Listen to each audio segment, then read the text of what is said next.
À peine arrivé à la tête de la Fédération française de football, Philippe Diallo a peut-être commis sa première erreur en nommant Lapeyre.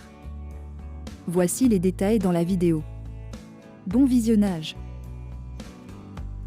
Mais avant de commencer, n'oubliez pas de vous abonner et de cliquer sur la cloche de notification pour ne pas manquer nos prochaines vidéos. Il a tenu ses premiers mots ce jeudi au siège de la FFF. Avec pour ambition de rassurer et d'enfiler le costume de patron du football français. Philippe Diallo, 59 ans, propulsé par intérim à la tête de la Fédération française de football, est un acteur de l'ombre mais fin connaisseur des arcanes du football depuis 3 décennies.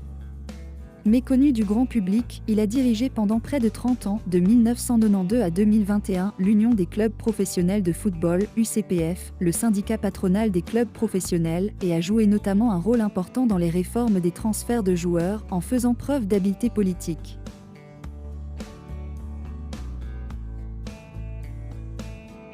À présent à la tête de la fédération, au moins jusqu'au prochain comité exécutif, Diallo aura pour mission de stabiliser une instance fragilisée.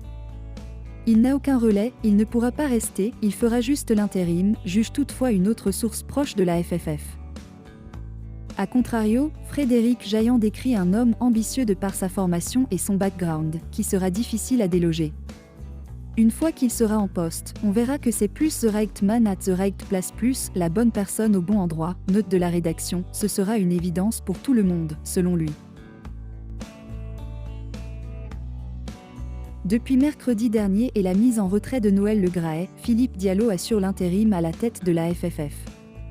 Alors que les conclusions de l'audit sont attendues d'ici la fin du mois et que NLG fait désormais l'objet d'une enquête pour harcèlement sexuel, le président de la 3F doit gérer un premier dossier chaud, nommer un directeur général par intérim, poste qu'il avait aussi récupéré après l'éviction de Florence Ardouin. Lapeyre, un choix qui fait grincer des dents. Sauf que cumuler les deux fonctions n'est pas très réglementaire d'un point de vue juridique.